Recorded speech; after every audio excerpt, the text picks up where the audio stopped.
হাজারো ব্যথা বেদনার পরে ফিরে আসনি তুমি আপন ঘরে। দিনের আলো তুমি ছড়িয়ে দিতে চলে গেলেন মদিনায় মক্কা ছেড়ে। হে রাসূল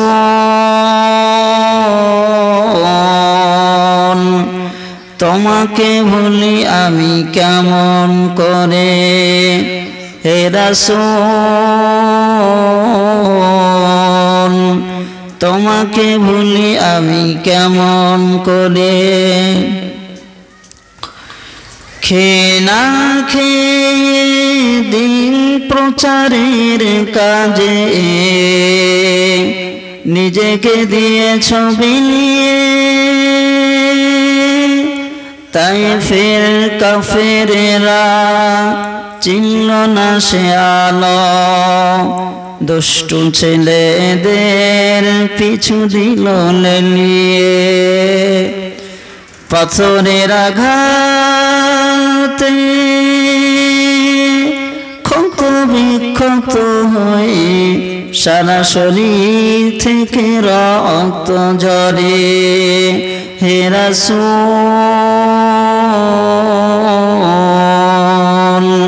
তোমাকে ভুলি আমি কেমন করে। আল্লাহুম্মা সাল্লি আলা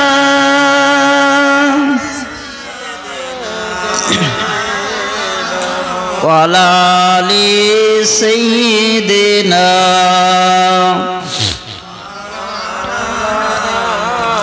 হে রাসূল তোমায় ভালোবাসি অন্তরে শুধুই মুখে না। জান্নাতের আশায় নয় হে রাসূল, জাহান্নাম কেউ ডরি না। হে রাসূল তোমায় ভালোবাসি অন্তরে শুধুই মুখে না। জান্নাতের আশায় নয় হে রাসূল, জাহান্নাম কেউ ডরি না। তোমার পাওয়ার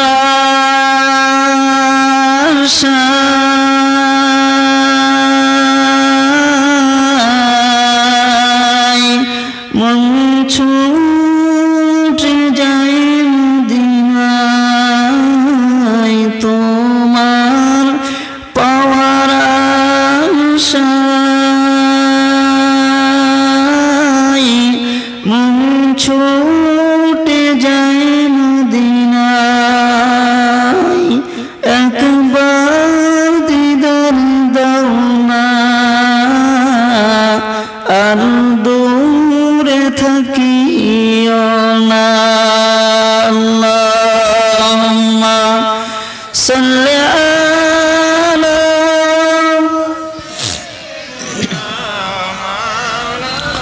ওয়া আলা আলি সাইয়্যিদিনা।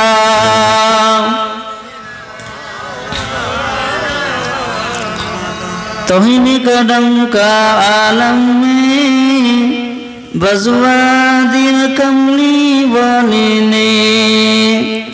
पी पी के पियाले कौसर के लौटेंगे मसाजी भर भर के।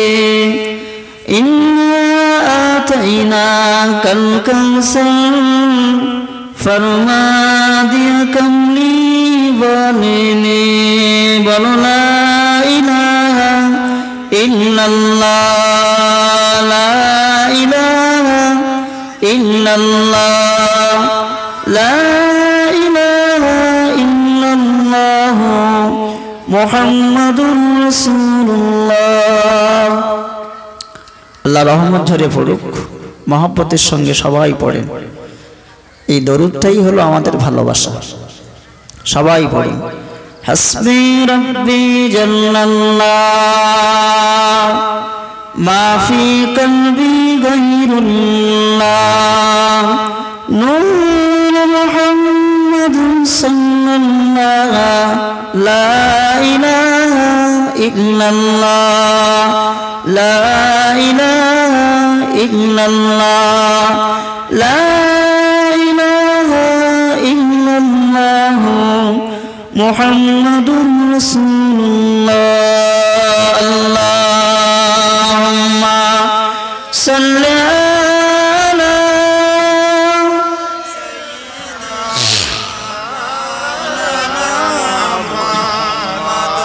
ওয়ালা আলি সাইয়্যিদিনা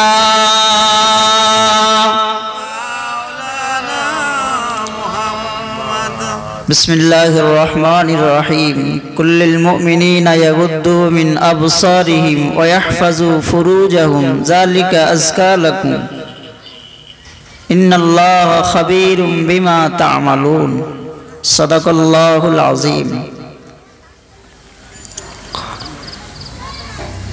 সন্ধ্যার এই প্রাক্কালে মহান স্রষ্টা রব্বে করিম জুল জালাল ওয়াল ইকরামের দরবারে আমরা সকলেই শুকর গুজার হই, বলি আলহামদুলিল্লাহ। দরুদ সালাম জারি স্মরণে এই গ্রামের ভাই মা বোন যুবক বন্ধু সবার অর্থ উজাড় করা, মন উদার করে দেওয়া নবীর প্রতি ভালোবাসার বাস্তব ছবি যে মিলাদের আয়োজন, সেই নবীর প্রতি অসংখ্য অজস্র ধারায় আমরা দরুদের মালা প্রেরণ করি, বলি সাল্লাল্লাহু আলাইহি ওয়াসাল্লাম। সম্মানিত নির্বাচিত আজকের এই সভার সভাপতি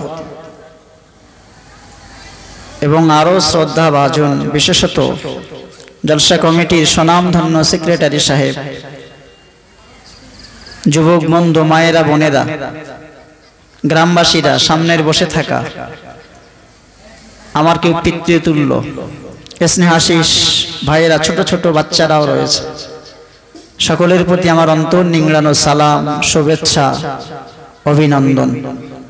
পর্দার আড়ালে আমার মমতাময়ী মায়েরা যারা আছেন, মায়েদের প্রতি আমার অসংখ্য আন্তরিক শ্রদ্ধা রইল।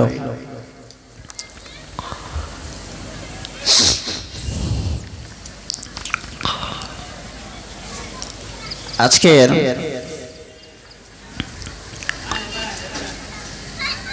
একটা নবী দিবস পালিত হচ্ছে। আমাদেরকে অনেক আগে থেকেই কোরআন হাদিসের আলোচনাগুলো শুনে আসতে হবে, কিন্তু বর্তমান যে সিচুয়েশন, যে পরিস্থিতি এসে দাঁড়িয়েছে, আলোচনা যে কিভাবে রাখি, কোন কোরআনের আয়াত হাদিসগুলো বাস্তবের উপরে রেখে মানুষকে ধর্মের পথে আহ্বান করি,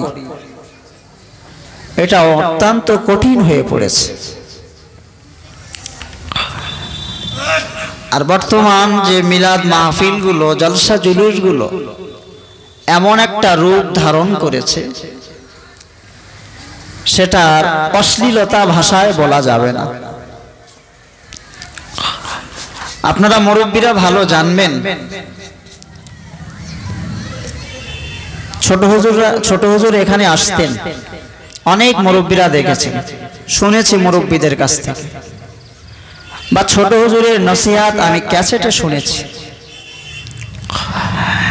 মেজে হুজুরকে আমি দেখেছি, তার কথাও শুনেছি, এবং যে সমস্ত হাক্কানি আলেমদের সঙ্গে আমার ওঠা বসা হয়েছে, তাদের নসিহাত শুনেছি, বাস্তব কাছে থেকে ওঠা বসা করেছি। তাতে করে আমার মনে হতো, এই সমস্ত আলেমরা যদি একটু বাইরে বার হতেন, তথা জলসার স্টেজগুলোকে যদি দখল করতেন, তাহলে মনে হয় ইসলামের বা সাধারণ মানুষের অনেক উন্নতি হয়ে যেত। ছোট হুজুরের ওয়াজ যারা শুনেছেন তো শুনেছেন, ক্যাসেটে শুনে যতটা আমার উপলব্ধি হয়েছে, এই সমস্ত পিরলি বুজুর্গানে দিনদের ওয়াজের ভিতরে ছিল একটা মহব্বত, ভালোবাসা, একটা আভ্যন্তরিক আকর্ষণ। বর্তমানে সেই আভ্যন্তরিক আকর্ষণ, মহব্বত, ভালোবাসাটা একদম আউট হয়ে গেছে।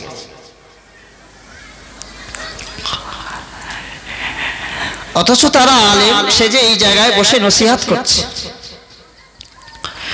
আলেমের এই চেহারাটা আছে,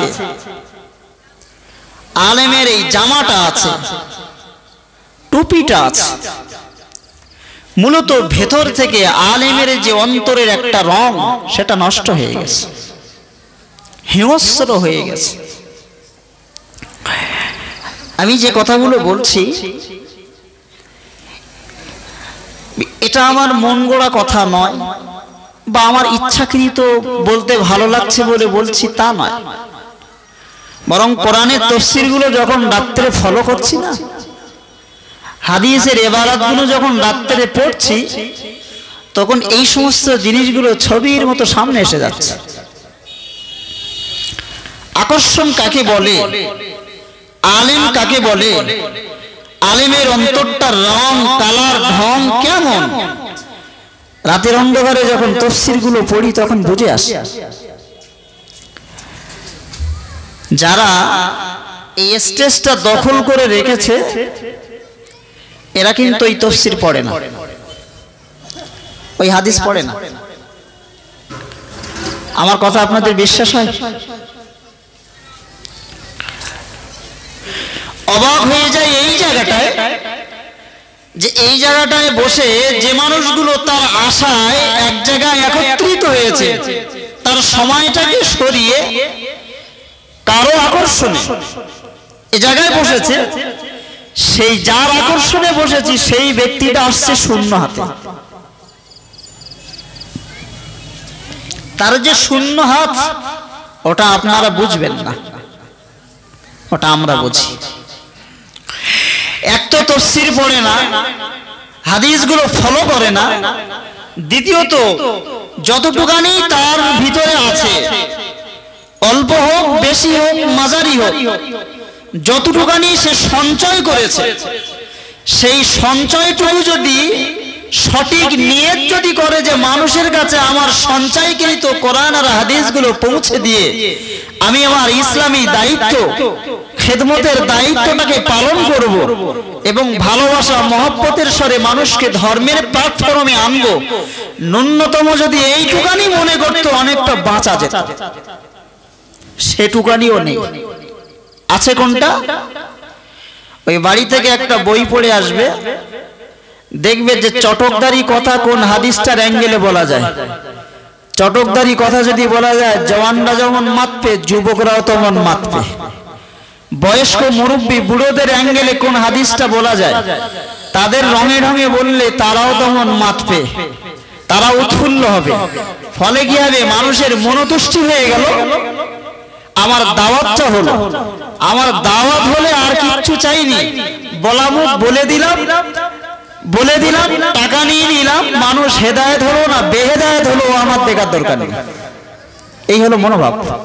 এই মনোভাবটা হচ্ছে সিংহের মনোভাব, হিংস্রের মনোভাব, যে মানুষকে দৃষ্টি আকর্ষণ করে উৎফুল্ল করে দিয়ে, রং তামাশার কথা বলে হাসি তামাশা করে দিয়ে মানুষের কাছে যাতে আমার আকর্ষণটা বাড়িয়ে দুটো দাওয়াত পাওয়া যায়, এই হয়ে গেছে আজকেরকার দিনের মনোভাব বা নিয়ত। কিন্তু হওয়ার দরকার ছিল কোনটা? যে মানুষকে কোরআনের গভীর থেকে গভীরতম দুটো কথা শোনাবো, ভালোবাসার স্বরে, মহব্বতের স্বরে, যাতে মানুষ আমার কথা শুনে তার অন্তরে প্রভাব পড়ে। ফলে সেই মানুষটা রাত্রে যখন ঘুমাবে, সে যেন মনে করে যে না, যে কাজটা আমি করছি এটা ভুল। তা যদি না হবে, এই তো মাওলানা বলে গেল এরকম একটা কথা, তার অন্তরে একটা ভয় এসে যাবে। সকাল যখন হবে না, ওর মনে মনে একটা ধাবন ইচ্ছা হবে, একদিন দুদিন যেতে যেতে আস্তে আস্তে পরিবর্তন হয়ে যাবে। সেইটা আজকের সমাজে নেই। আর যুবক ভাইয়েরা অনেককে দেখেছি, যদিও আমি আপনাদের অনেক কাছের মানুষ বলে কথাগুলো বলছি, যদি আমার ভাষাগত দিক, অ্যাঙ্গেলগত দিক যদি আপনাদের কোনো আঘাতের কারণ হয়, ভাই ছেলে হিসেবে আপনারা ক্ষমা করবেন, ক্ষমা চেয়েই বলছি। নবিয়ানা জলসা জুলুসের যে আলেম নির্বাচনগুলো আজকে সমাজ থেকে উঠে গেছে। ধরুন একজন বক্তা সম্পর্কে বোঝে, তো তার কাছে গিয়ে যদি বলা যায় ভাই আমি একটা বক্তা নেব, কোন বক্তাটা ভালো বলেননি, তো সেই তো জানে কে ভালো আর কে মন্দ, সেই তো জানে যে সত্যিকারে ইসলামের খেদমত কে করছে আর কে রং তামাশা করছে, সেই তো জানে যে কে টাকার জন্য মানুষকে উৎফুল্ল করছে আর কে নিঃস্বার্থ নিষ্কলুষ অন্তর নিয়ে হেদায়েতের বাণী শোনাচ্ছে, সেই তো বোঝে। কালকে আপনি এখানে এই যে একটা মাদ্রাসা করেছেন মক্তব, দুদিন পরে মনে করেন একটা মিশন করেছেন মাধ্যমিক ক্যাটাগরি। তো আমি যদি বলি যে মাধ্যমিক ক্যাটাগরির টিচার আমি নির্বাচন করে দেবো, কেউ মেনে নেবে বলে মনে হয়? আমি যেটাই নির্বাচন করবো 100% ভুল হবে। কিন্তু এখানে যদি একটা জলসা হয় আর ওই মিশনের কর্তৃপক্ষ যুবক, ইয়াং জেনারেশন, জেনারেল এডুকেটেড, মাধ্যমিক উচ্চ মাধ্যমিক পড়ুয়া ছেলে বা গ্রাজুয়েট পড়ুয়া ছেলে বা এমএ মাস্টার্সের ডিগ্রি করা ছেলে যদি বলে এই জলসার স্টেজের আলেম আমি নির্বাচন করে দেবো, ঠিক হবে বলে মনে হয়? এ তো অঙ্কই বেরিয়ে গেছে। মিশনে যেমন টিচার দেওয়ার নির্বাচন করে দেওয়ার ক্ষমতা আমার নেই, আমার এই স্টেজে তাদেরও বক্তা নির্বাচন করে দেওয়ার ক্ষমতা নেই। পরিস্থিতিটা উল্টো হয়ে গেছে। এই পরিস্থিতি একেবারেই 100% উলটপালট। সাদা রং এদিকে, ওদিকে লাল রং, কিন্তু লাল রংটা পুরো ওভারটেক করে সাদার জায়গায়, সাদাটা লালের জায়গায়। এই যে পুরোপুরি পরিবর্তন, এর মাঝখানে আপনার ভাবতে হবে কেন? মানুষ প্রচন্ড ক্ষতির দিকে আস্তে আস্তে ঢলে যাচ্ছে। এই ক্ষতি থেকে নিজেকে যেমন বাঁচাতে হবে, সবাইকে বাঁচানোর চেষ্টা করতে হবে। আজকে যে কি শোনাবো, সত্যি কথা বলতে গেলে আমাদের একটা মানসিক টেনশনে ভুগতে হয় যে কোন সাবজেক্টের আলোচনা রাখি। অনেক সাবজেক্টের আলোচনা আপনারা নানান ওলামাদের কাছ থেকে শুনছেন, শুনে থাকেন, আমার বয়ানও আপনারা শুনেছেন। আজকে আমি টেনে ওয়াজ না করলেও অন্তত দুটো কাজের কথা, অল্প তো সময় দুটো ব্রেন ওয়াশ করা কথা বলছি।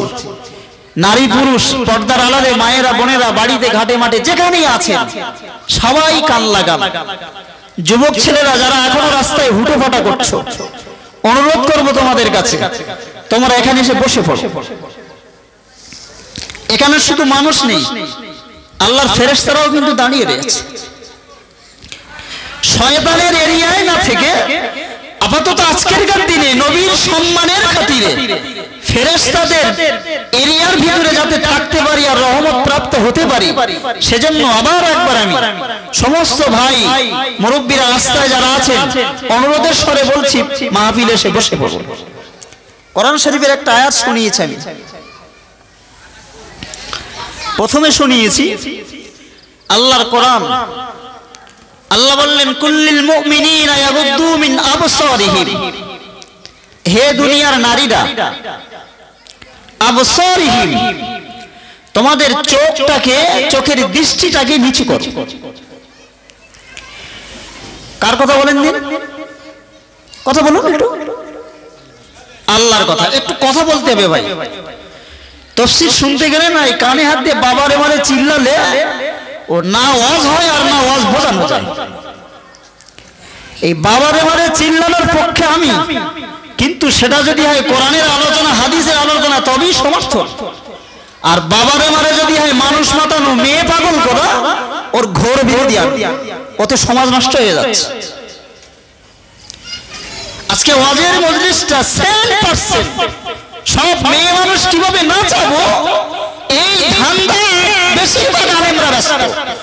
আর বেশিরভাগ আলেমের কথা আমি এই কারণে বলছি, এই জায়গাটা যারা দখল করে রেখেছে বেশিরভাগ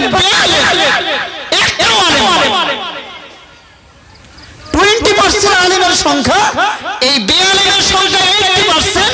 এরা ওই 20% আলেমদেরকে কোন ভাষা করে রেখেছে?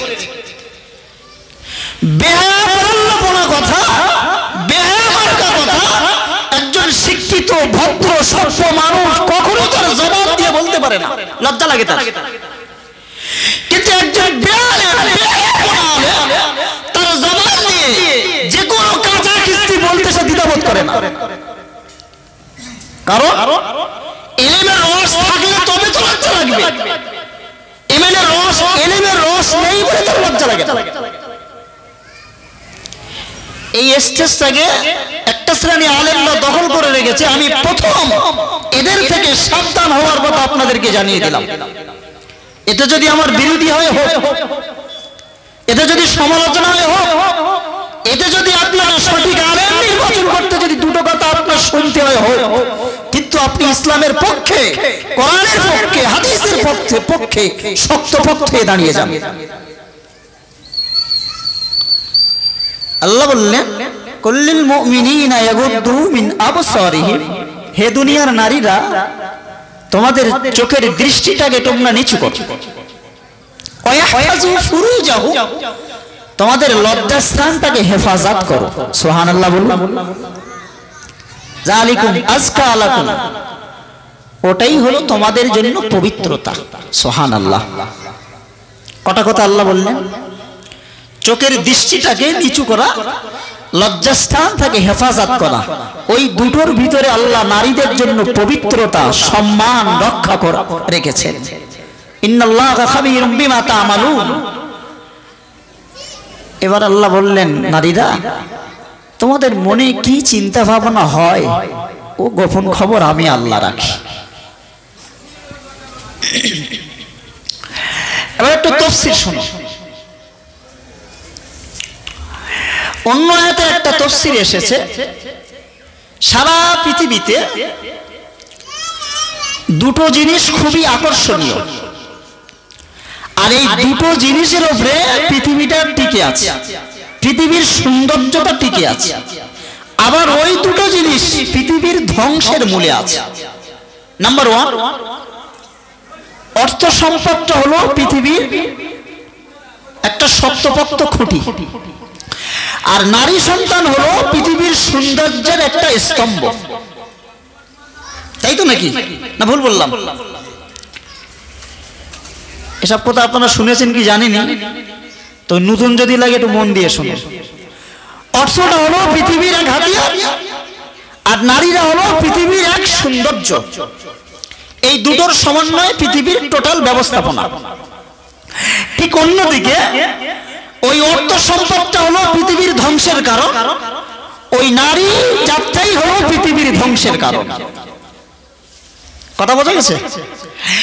এই জন্য আল্লাহ রাব্বুল আলামিন এই অর্থটাকে কোন রাস্তায় খরচ করতে হবে সেই রাস্তাটাও দেখিয়ে দিয়েছেন, আর নারীদেরকে কিভাবে সম্মান করতে হবে পর্দার রাস্তাটাও দেখিয়ে দিয়েছেন। তার মানে নারীদেরকে একটা রাস্তায় বেঁধে দিয়েছে পর্দার মাধ্যম দিয়ে, আর অর্থটাকে হালাল জায়গায় খরচ করার জন্য আল্লাহ বেঁধে দিয়ে অর্থটা অর্থের জায়গায় ব্যয় করতে বলেছেন, আর নারীদেরকে নারীদের জায়গায় ব্যবহার করতে বলেছেন। তাহলে অর্থ সংরক্ষণ, নারীরাও সংরক্ষণ। যখন অর্থ যখন বিপর্যয় হয়ে গেছে, তার জায়গা থেকে যখন বেরিয়ে হারামের জায়গায় ব্যয় হওয়া শুরু হয়েছে, পৃথিবীর অবক্ষয় নেমে এসেছে। নারীরা পর্দা থেকে যখন বেরিয়ে গেছে, পৃথিবী ধ্বংসের কারণ হয়ে দাঁড়িয়ে গেছে। কথা পরিষ্কার? এবারে বলুন, আজকে আমরা আধুনিক যুগে বসবাস করছি। আধুনিক ভদ্র সভ্য সমাজের স্ট্যাটাস যারা, জেনারেল এডুকেটেড যারা, হাই এডুকেটেড যারা, বিশেষত স্কুল কলেজ ইউনিভার্সিটির প্রফেসর যারা, এদেরকে আমরা প্রায় বলতে শুনেছি, এদের দৃষ্টিভঙ্গিটা অনুভব করেছি, এদের কলম চালানোর লেখনী ক্ষমতাকে আমরা দেখেছি, এদের পারিবারিক জীবনের জীবনযাত্রাটাও দেখেছি, এদের আচার আচরণ মুখের ভাষাটাকেও আমরা শুনেছি। এরা আলগা মডেল বলতে এই ফ্যান্সি চুপটাকে বোঝে। অ্যাকচুয়াল ফ্যান্সি চুপটা যে কি ও জানে না, কিন্তু অথচ MA BA ডিগ্রি অর্জন করেছে। অ্যাকচুয়াল আলতা মডার্নটা যে কি সেটাও জানে না।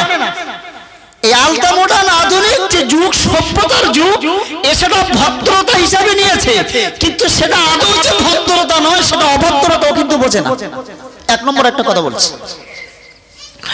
আচ্ছা, মেয়েরা সেন্ট ব্যবহার করে, আমাদের ঘরের মেয়েরা, বোনেরা, স্ত্রীরা সেন্ট ব্যবহার করে তো নাকি?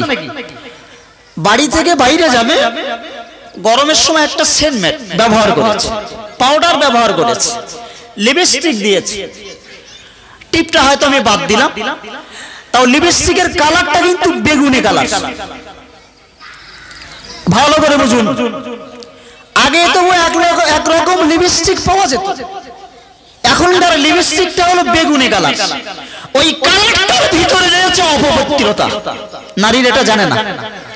ওই কালারটার ভিতরে রয়েছে তার মনোভাব, মস্তিষ্ক বিকৃতিকরণ।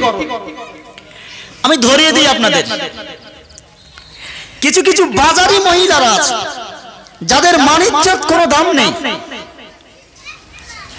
তারা বেহায়া বেলাল্লাপনা, তারা পুরুষদেরকে আকৃষ্ট করে, মুখে না বলতে পারে, তার অ্যাঙ্গেল দিয়ে সে আকৃষ্ট করে। সেই অ্যাঙ্গেলের একটা দিক হলো ওই বেগুনি কালারের লিপস্টিক। কথাটা ভাবছেন যে হুজুর কি বলে? ওই বেগুনি কালারের লিপস্টিকটা হলো ওই বাজারি মেয়েদের ব্যবহৃত লিপস্টিক। আজকের সভ্যতার যুগে আলটা মডার্ন ভাবে যেটা ধরে নেওয়া হয়েছে, ফ্যান্সি বলে যেটা ধরে নেওয়া হয়েছে, ভদ্রতা বলে যেটা ধরে নেওয়া হয়েছে, সভ্যতা বলে যেটা যে লিপস্টিকটা ধরে নেওয়া হয়েছে, সেই লিপস্টিকটা হলো ওই বেগুনি কালারের সুশ্রীমূলক লিপস্টিক। আমি প্রশ্ন করি রে ভাই, এমএ বিএ কলেজ মাস্টার্সের ডিগ্রি এত উন্নত যুগের শিক্ষিত হয়ে সেই যদি নোংরার ছাপটা নিজের গায়ে পড়লো, তো ভদ্রতা দেখালি কোথায়? নিজেও যেমন অভদ্রতা জিনিস চয়েস করলি, বাড়ির মা বোন বউদেরকেও তার প্রতি আকৃষ্ট করার। অনেক মেয়েরা বাজারে যায়, কুটুম বাড়ি যায়, এ কথাগুলো আমি মসজিদে বলি না, কিন্তু কারণ মসজিদে সেই পরিবেশ পাওয়া যায় না। এত বড়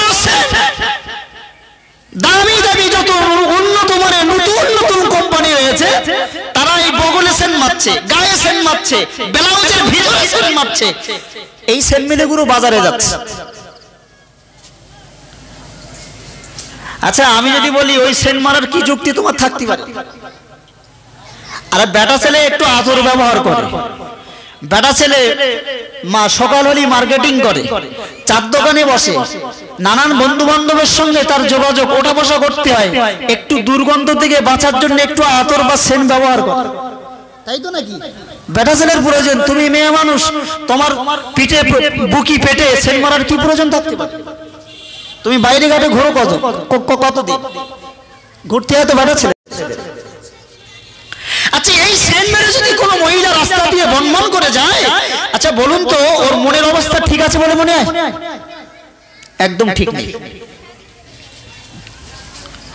দেখবেন এই শ্রেণীর মহিলারা যারা বাজারি মহিলা সেজে, বেহায়া সেজে যারা রাস্তা দিয়ে যারা যায়, কোমর এদিকে দোলায় তো ওদিকে দোলায়, চুল বিপনিকে একবার এদিকে ঝাপটা মারে, একবার ওদিকে ঝাপটা মারে। এই যদি একজন মহিলার অবস্থা, তো বেটা ছেলেরা দূর থেকে কি তোমার মা বোন খালা বলে কি সম্মান করে? ইসলাম তো তোমার বেঁধে দিয়েছে একটা সাইডে, তুমি পৃথিবীর যেমন সৌন্দর্য, তুমি আবার ধ্বংসের কারণ। এজন্য ক্ষতির দিকটা ভেবে তোমার রাস্তা প্ল্যাটফর্মটা ইসলাম বেছে দিয়েছে। তার থেকে তুমি যখন বাইরে বেরিয়েছো, তোমার প্রতি কুনজর দেওয়া শুরু হয়েছে, তুমিও পাপের ভাগ নিলে, আর তোমার অন্য ভাইরাও, তোমার ইমানের সূত্রে ধর্মীয় ভাইরাও পাপের ভাগ নিল। আচ্ছা, এই কোয়ালিটির মহিলারা যদি হয়, এই সেন্ট ব্যবহার করে এরা যদি রাস্তায় বাড়ায়, লিপস্টিক ব্যবহার করে কোমর দোলাতে দোলাতে যদি রাস্তা দিয়ে যায়, ইসলামে এই সমস্ত মহিলাদের স্থানটা কোথায়? জনেরা, যুবকেরা, মুরব্বিয়ানে কেরামেরা, ও পর্দার আড়ালে মায়েরা, বোনেরা, যে কথাগুলো আমি আজকে সন্ধ্যার সময় তুলে ধরলাম, সাধারণত এই আলোচনাগুলো এইভাবে বুঝিয়ে বুঝিয়ে টেনে টেনে বলা যায় না। এরপরও যতটা বোঝানোর আমি ততটা বোঝানোর চেষ্টা করেছি, একটু নবীর সুললিত কণ্ঠে আলোচনা তুলে ধরার চেষ্টা করছি।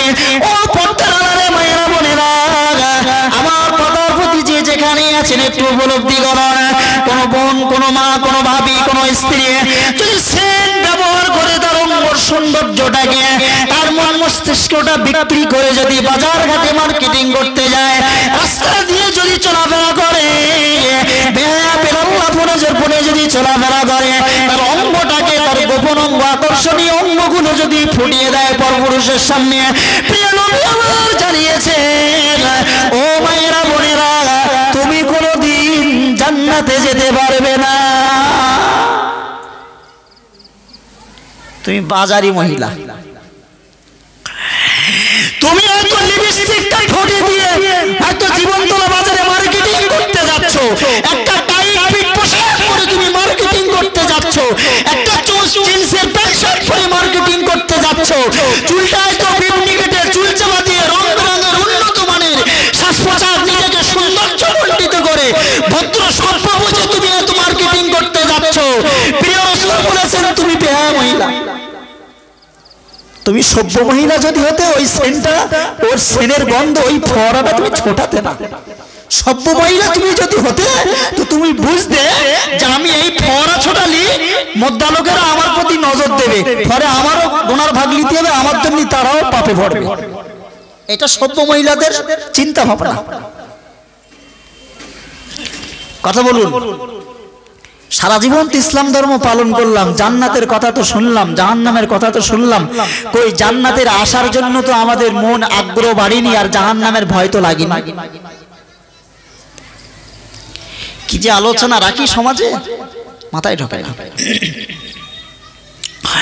আমার আল্লাহ নবী হাদিস শরীফে জানিয়েছেন, ও দুনিয়ার মহিলারা কান খাড়া করে শুনে রাখো, ও মহিলারা, দুনিয়াতে যদি তোমরা 5টা কাজ করতে পারো, বিনিময়ে আল্লাহ তোমাদেরকে জান্নাত দেবেন। প্রথম নম্বর কাজ নারীদের জন্য রাসূল বলেছেন। প্রিয় নবী মুহাম্মদুর রাসূলুল্লাহ সাল্লাল্লাহু আলাইহি ওয়াসাল্লাম সোনার জবানে জানিয়েছেন, ও দুনিয়ার নারীরা, তোমরা যদি 5টা কাজ করতে পারো, 5টা কাজের ভিতরে 1 নম্বর কাজ হলো, দৈনন্দিন যদি আল্লাহর নামে সিজদা দিতে পারো, 5 ওয়াক্ত সিজদা যদি দিতে পারো, 5 ওয়াক্ত নামাজ যদি আদায় করতে পারো, আর বছরে একবার রমজান মাসের যদি রোজা রাখতে পারো, বছরে একবার যদি রমজান মাসে রোজা রাখতে পারো, আর স্বামীদের জন্য আনুগত্য করতে পারো, আর নিজেকে যদি পর্দা করতে পারো, নিজের ইজ্জত, নিজের সম্মানটাকে যদি সামলাতে পারো, আর তোমরা যদি নিজেকে পর্দাকে রাখতে পারো, 1 নম্বর নামাজ যদি তোমরা কায়েম করো, 2 নম্বর রমজান মাসে রোজা যদি রাখতে পারো, 3 নম্বর লজ্জাস্থানটাকে যদি হেফাজত করতে পারো, 4 নম্বরে যদি তোমরা পর্দাটাকে করতে পারো, 5 নম্বর স্বামীর আনুগত্য যদি স্বীকার করতে পারো, আমার আল্লাহ নবী জানিয়ে দিয়েছেন, এই 5টা কাজ যদি কোনো মহিলা করে, এই 5টা কাজ যদি কোনো মহিলা পালন করে, ও দুনিয়ার মহিলারা, মায়েরা, বোনেরা, ফুফুরা, বাপিরা, শুনে রেখে দাও, কিয়ামতের মহাময়দানে, হাসরের মহাময়দানে বিচারান্তে যখন জান্নাত জাহান্নাম ফয়সালা হয়ে যাবে, আমার আল্লাহ ওই সমস্ত মহিলাদেরকে ডেকে বলবেন, ও দুনিয়ার নামাজ কায়েমকারী বন্দি আমার, ও দুনিয়ার রোজা পালনকারী বান্দি আমার, ও দুনিয়ার স্বামীর আনুগত্য স্বীকারকারী বান্দি আমার, ও দুনিয়ার লজ্জাস্থান হেফাজতকারী বান্দি আমার, ও দুনিয়ার পর্দা হেফাজতকারী বান্দি আমার, তোমার সামনে জান্নাতের 8টা দরজা উন্মুক্ত করে দিলাম, তোমার যেটা ইচ্ছা, যে জান্নাতটা পছন্দ, সেই জান্নাতে তুমি প্রবেশ করে যাবে। আর জোরে বলুন সুবহানাল্লাহ। আশ্চর্যের বিষয়, দুঃখের বিষয় হলো এটাই, পরিতাপের বিষয় হলো এটাই, নারীরা নামাজ পড়তে চায় না, নারীরা রমজান মাসে রোজা রাখতে চায় না, অনেক নারীরা রমজান 5 ওয়াক্ত নামাজ টাইম করে মাশাআল্লাহ, অনেক নারীরা রমজান মাসে রোজাটা পালন করে মাশাআল্লাহ, কিন্তু নারী সমাজের ভিতরে আমরা দেখি নামাজটুকু পড়তে যায় না, রমজান মাসে রোজা রাখতে চায় না, স্বামীর আনুগত্য স্বীকার করতে চায় না। স্বামীর আনুগত্য যদি স্বীকার করত, ঈদের সময় স্বামী খুশি হয়ে স্বামীর ক্ষমতা অনুপাতে, স্বামীর সামর্থ্য অনুপাতে যে শাড়ি ব্লাউজ টেনে দিয়ে যদি খুশি হয়ে যেত।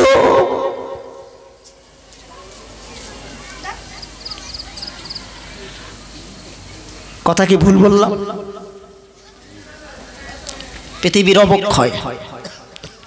আমার আল্লাহ নবী জানিয়েছেন, ও দুনিয়ার নারীরা তোমরা সাবধান হয়ে যাও, সাবধান হয়ে যাও। তোমাদেরকে আল্লাহ পাক বানিয়েছেন সারা পৃথিবীটা সৌন্দর্য মণ্ডিত একটা স্তম্ভ। ও নারীরা তোমরা হয়তো বুঝতে পারো না তোমরা কিসের সৌন্দর্য, তোমাদের সম্মান কিসে। আমি আল্লাহ পাকের নবী তোমাদেরকে জানিয়ে দিলাম, ও নারীরা একটু তোমাদের জ্ঞানের দরজাকে একটু খুলে উপলব্ধি করো। ভারতবর্ষের প্রধানমন্ত্রী ছিলেন ইন্দিরা গান্ধী, একজন মহিলায় ভারতবর্ষ শাসন করেছেন। ওই ইন্দিরা গান্ধী কিন্তু কোন মহিলার পেটের সন্তান। ভারতবর্ষের অনেক দেশ রয়েছে, যে সমস্ত দেশের মহিলারা তারা দেশটাকে শাসন করছে, পুরুষের উঠে উঠে তারা দেশটাকে শাসন করছে, সর্বোচ্চ সেরা সম্মান তারা পাচ্ছেন, ওরা কোনো মহিলার গর্ভের সন্তান। ও দুনিয়ার মহিলারা শুনে রেখে দাও, পশ্চিমবাংলার যিনি মুখ্যমন্ত্রী মমতা ব্যানার্জি তিনিও কোনো মায়ের সন্তান। পৃথিবীতে যারা ডাক্তার হয়েছে, পৃথিবীতে যারা মাস্টার হয়েছে, পৃথিবীতে যারা উকিল হয়েছে, পৃথিবীতে যারা ব্যারিস্টার হয়েছে, পৃথিবীতে যারা পাইলট হয়েছে, পৃথিবীতে যারা আলেম হাফেজ ওলামা মুফতি পীর হয়েছে, বুজুর্গানে দিন হয়েছেন, পৃথিবীতে নবীরাও এসেছেন, মুজাদ্দিদে জামান আমিনুশ শরিয়ত কুতুবুল আলম আল হযরত দাদা হুজুর পীর কেবলা রাহমাতুল্লাহ আলাইহি জামানার মুজাদ্দিদ করে আল্লাহ পাঠিয়েছিলেন। এরা সব কিন্তু ওই নারীর পেটের সন্তান। সুবহানাল্লাহ। নারীরা এটা বোঝে না, এই তো নারীদের সম্মান। নারীদের তো গর্ব করা উচিত, কিন্তু নারীদের সম্মান বুঝলো না। নবী বলেছেন 5টা কাজের ভিতরে নামাজ পড়া, রমজানের রোজা রাখা, স্বামীর আনুগত্য করা। স্বামীর আনুগত্য করতে চায় না, প্রায় সংসারে দেখবেন সমাজে মিশিত, এই সমাজের কি সেন্স, কি অবক্ষয়, এগুলো আমরা হাড়ে হাড়ে উপলব্ধি করেছি।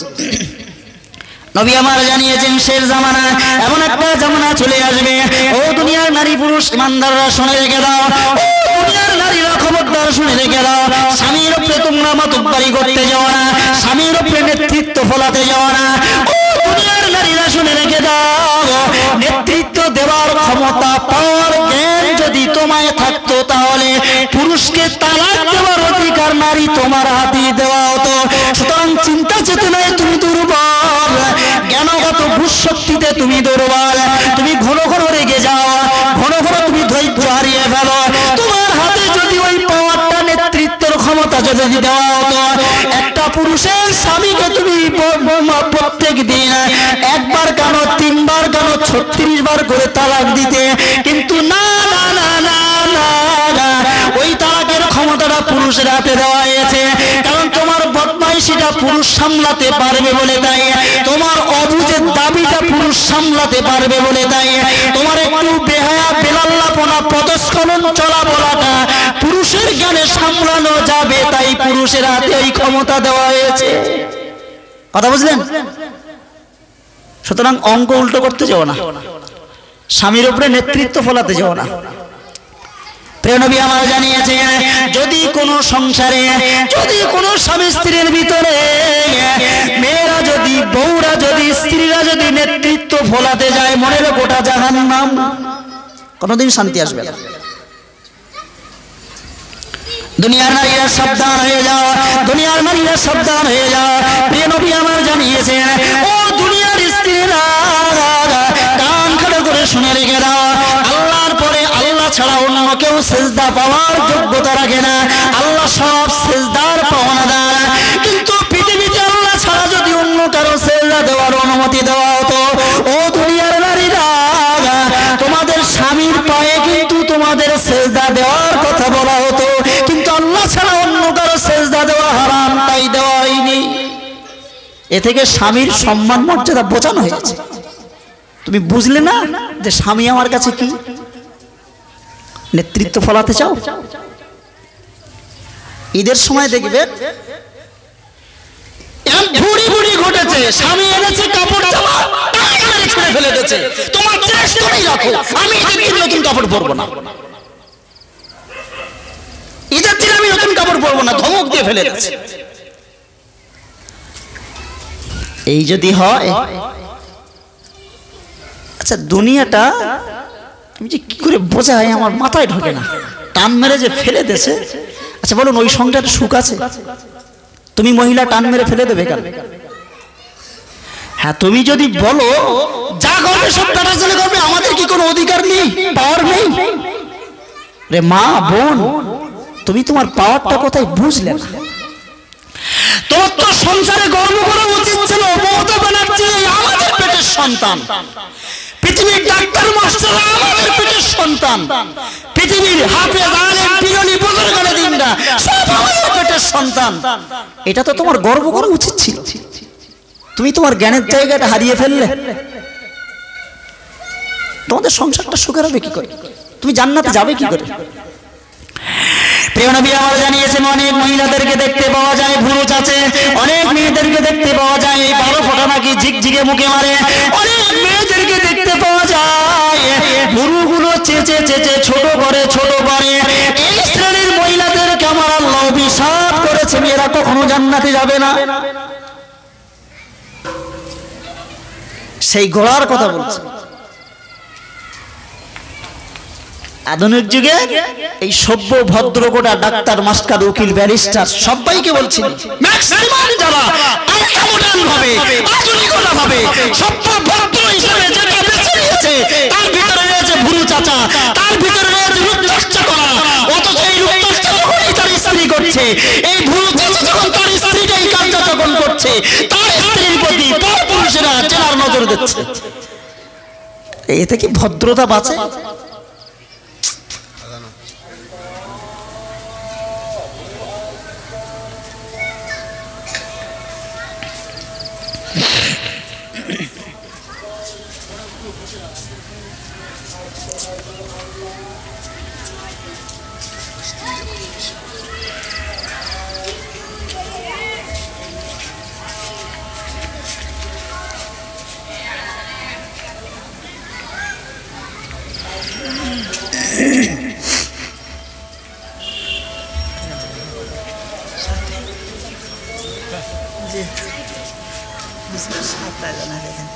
সাতটা হবে, জামাত কটা হবে?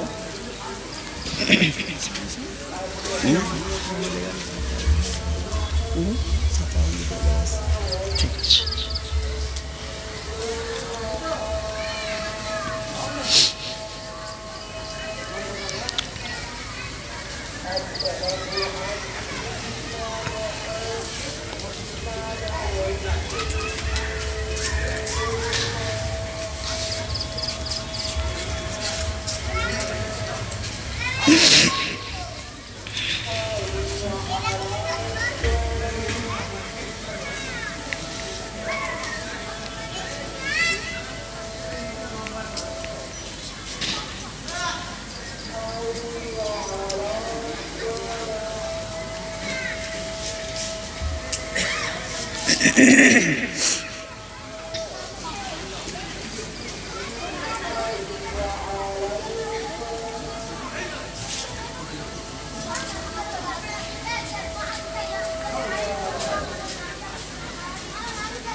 এখানেই আজান হবে, এখানেই নামাজ হবে 10 মিনিট পরে।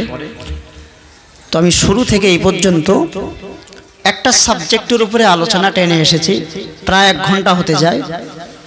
শেষ একটা পয়েন্ট উল্লেখ করেই বক্তৃতা শেষ করব।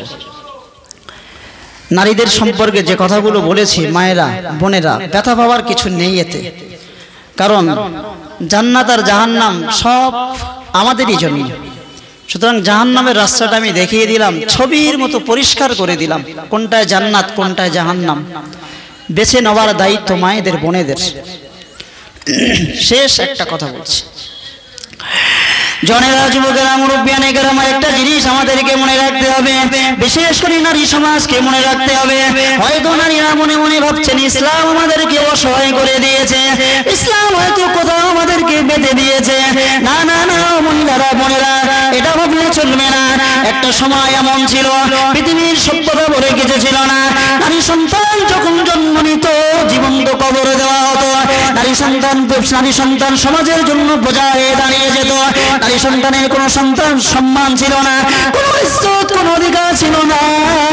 পৃথিবীর একটা ইতিহাসে দেখা যায়, নারী সন্তানের যদি কোনো স্বামী মারা যেত, ওই স্ত্রীটাকে কুলক্ষণী বলে স্বামীর জ্বলন্ত চিতায় জীবন্ত স্ত্রীকে পুড়ে মরতে হতো। নারীরা যখন জন্ম নিত, কোন পৃথিবীর একটা সময় প্রিয়রে দেখা গেছে আব্বা মা যেখানে ইচ্ছা সেখানে বিয়ে দিয়ে দিত, এবং নারীদেরকে বিয়ে দেওয়া হলে নারীদেরকে অর্থ সম্পদের ভাগ দেওয়া হতো না। তারা নারীদেরকে ভোগের সামগ্রিক মনে করত। দেবঢুকনা হাড়ি কলসি খাটাল মানি যেমন বিলিয়ে দেওয়া হয়, মানুষকে উপহার হিসাবে দেওয়া হয়, মানুষকে খুশি করার জন্য যেমন দেওয়া হয়। ও মহিলারা, তোমাদের মান সম্মানটা কিন্তু ওই রকম ছিল। আমার নবী যখন আরব ভূখণ্ডে এসেছে, যখন দেখেছেন নারীরা হেওর পাত্র, নারীরা সম্মানের পাত্র, নারীদের ইজ্জত সম্মান বলে কিছুই নেই, নারীদেরকে জীবন্ত কবর দেওয়া হতো। একটা ঘটনা এমন ঘটেছে, দাইয়া কালবির একটা কন্যা সন্তান জন্ম নিয়েছে। ওই কন্যা সন্তান ফুটফুটে সন্তানটাকে নিয়ে সকালবেলা বেরিয়েছে মরু প্রান্তরে। ছোট্ট মেয়েটা আব্বাকে জিজ্ঞাসা করে, ও আমার আব্বা, আমায় সাত সকালে কোথায় নিয়ে যাও? আমার মনটা যেন কেমন কেমন বলে। ডুকরে ডুকরে মেয়ে কচি কচি কণ্ঠে ডুকরে ডুকরে আব্বাকে বলে। আব্বা নানার বাড়ির ছলনা দিয়ে পথ চলতে শুরু করে। বাচ্চা কচি সন্তান হলো, কিন্তু বুঝতে পেরেছে মরুভূমি এক ফাঁকা জায়গায় গিয়ে বাচ্চাটাকে গর্ত যখন খুঁড়েছে শুইয়ে দেওয়ার জন্য, বাচ্চা ডেকে উঠে বললো, আব্বা জান, তুমি গর্ত কেন খুঁড়ো ফাঁকা জায়গায়? বাপ কিছুই বলে না, গর্ত খুঁড়ে যাচ্ছে না। গর্ত খোঁড়া যখন হয়ে গেছে, ওই বাচ্চাটাকে শুইয়ে দিয়েছে গর্তের ভিতরে। গর্তের ভিতরে যখন শুইয়ে দিয়েছে, বাচ্চা আব্বার দিকে তাকিয়ে বলে, আব্বা কেন তুমি সহালে? আব্বা কোনো কথা বলে না। পাথরের খণ্ড তুলে ওই মেয়ের, ওই কন্যার, ওই শিশুটার বুকে চাপিয়ে দিল। ওই শিশুটার বুকে যখন চাপিয়ে দিল, পাথরের ভারে আঘাতে চিৎকার করে আব্বা বলে ডেকে উঠলো। আব্বার মনে এক বিন্দু দয়া জন্মালো না, এক বিন্দু মায়া জন্মালো না, মেয়ের প্রতি এক বিন্দু ভালোবাসা আসলো না। ওই পাথর চাপা দিয়ে মেয়েকে ওখানে জ্যান্ত কবর দিয়ে দিয়ে ফিরে এসেছে। মসজিদে নববীতে এসে এক কোণে বসে কান্নার ওনা ঝাড়িতে ভেঙে পড়েছেন। প্রিয় রাসূল আমার ইসলাম, ও দাহিয়া তুমি কারো কেন, কেন তোমার চোখে পানি? দাইয়া বললেন, ইয়া রাসূলুল্লাহ, ইয়া হাবিবাল্লাহ, আমি আমার ঔরত যত কন্যা সন্তান, ফুটফুটে কচি সন্তান, যে সন্তানটা আমার আব্বা বলতো আমার জীবনটা জুড়িয়ে দিত, আমার জানটা জুড়িয়ে যেত, আজকে আমার আব্বা বলা কন্যা সন্তান নিয়ে আমি নিজ হাতে তাকে মরু প্রান্তরে খবরে দিয়েছি। ইয়া রাসূলুল্লাহ, ইয়া হাবিবাল্লাহ, আমার মন কিন্তু আর শান্তি নেই, আমার মন অস্থির হয়ে পড়েছে, না জানি আমি পাপে কি পাপ করলাম। আমার রাসূল জানালেন, ও দাহিয়া তুমি চিন্তা করো না, চিন্তা করো না, ইসলাম এমন এক ধর্ম, ইসলাম এত ভালোবাসার ধর্ম, ইসলাম এমন একটা আশ্রয়ের ধর্ম, তুমি তোমার শত জীবনের পাপটাকে স্মরণ করে একবার যদি খালেস অন্তরে তওবা করে ফিরে আসো, আল্লাহ পাক ইসলাম কবুল করার সুবাদে তোমার তামাম জীবনের শত হাজার গুনাহকে মাফ করে দেবে। মেয়েদের অবস্থা ছিল এই। প্রিয় নবী আমার বলেছেন, ও দুনিয়ার পুরুষেরা, ও দুনিয়ার গার্জেনরা শুনে রাখো, একটা কন্যা সন্তান, তাকে সযত্নে লালন পালন করো। দুটো কন্যা সন্তান হয়েছে, চিন্তিত হয়েছো। তিনটে কন্যা সন্তান হয়েছে, বিয়ে দিতে হবে, তোমার মাথায় চিন্তা লেগে গেছে। এই চিন্তা তুমি করো না, সন্তান আল্লাহ দিয়েছেন, তার দায়িত্ব আল্লাহ নিয়ে রেখেছেন। ওই কন্যা সন্তান যদি সযত্নে ভালোবাসার সাথে সযত্ন লেখাপড়া যদি শিখিয়ে দাও, তাকে সযত্ন যদি লালন পালন করো, কিয়ামতের মহাময়দানে তুমি জান্নাতে যাওয়ার দায়িত্ব আমি নবী নিয়ে নিলাম।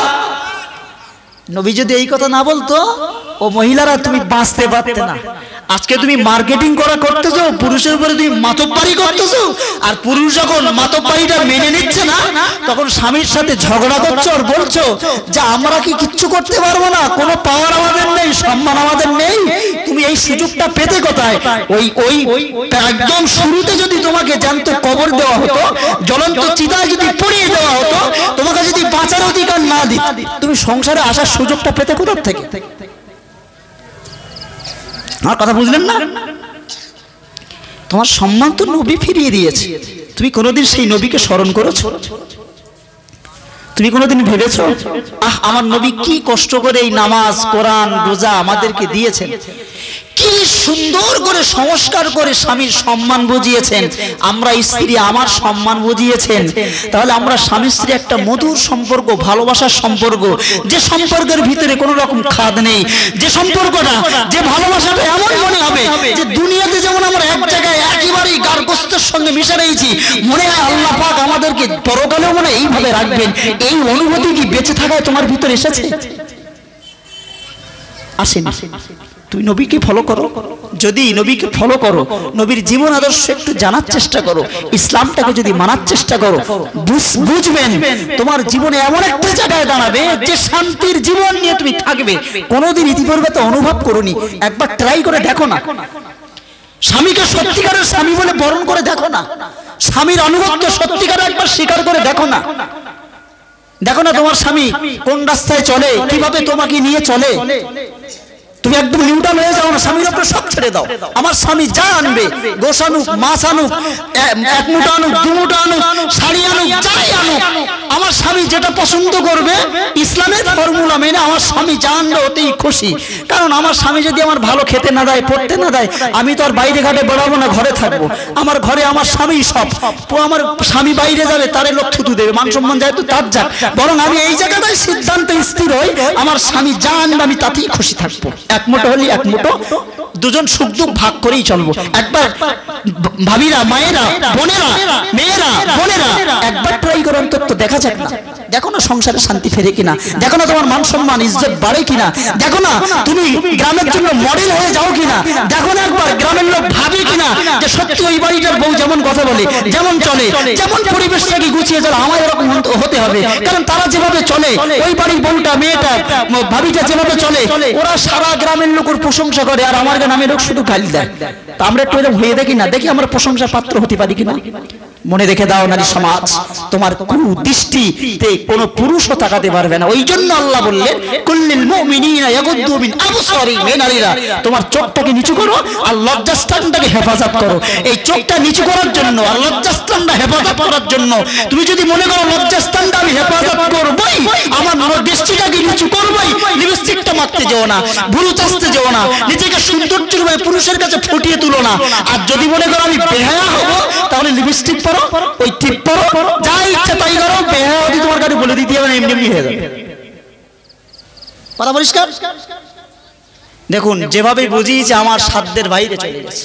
কোরআন এবং হাদিসকে সামনে রেখে গভীরে গিয়ে যতটা নির্যাস ছিল, আমার জ্ঞানে যতটা ধরেছে এই মুহূর্তে, ততটা আমি প্রকাশ করে দিলাম। আমার দায়িত্ব মুক্ত যতটুকুনি আল্লাহ বলিয়েছেন, আল্লাহ জানে আমার যদি নিয়তের কোনো ত্রুটি থাকে আল্লাহ মাফ করেন, আর আপনাদের সোনার খুলুসিয়াতের ভিতরে যদি কোনো ত্রুটি থাকে সেটাও আল্লাহ মাফ করেন। এই উভয়ের, তথা আমাদের মা বোন ভাই সবাইকে ইসলামী পরিবেশের গণ্ডির ভিতরে আল্লাহ আনুক। সকলে বলি আল্লাহুম্মা আমিন ওয়া আখিরু দাওয়ানা আনিল হামদুলিল্লাহি রাব্বিল আলামিন। দোয়া করুন আমার জন্য।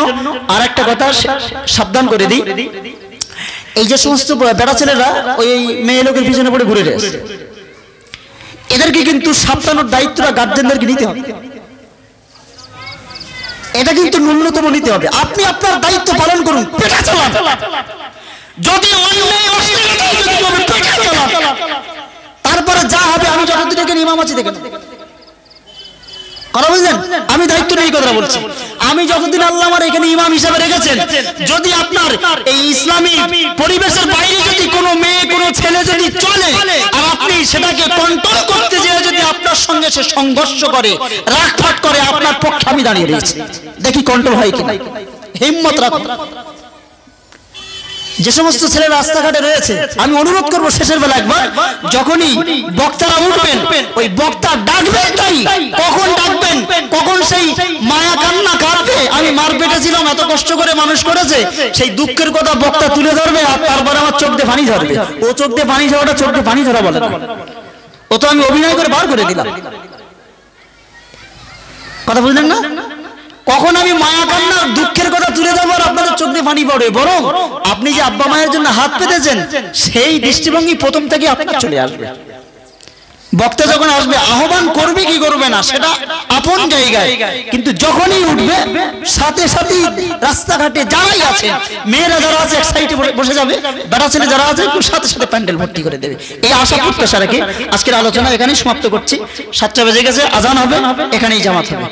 আখির দাওয়ানা আলহামদুলিল্লাহি রাব্বিল আলামিন।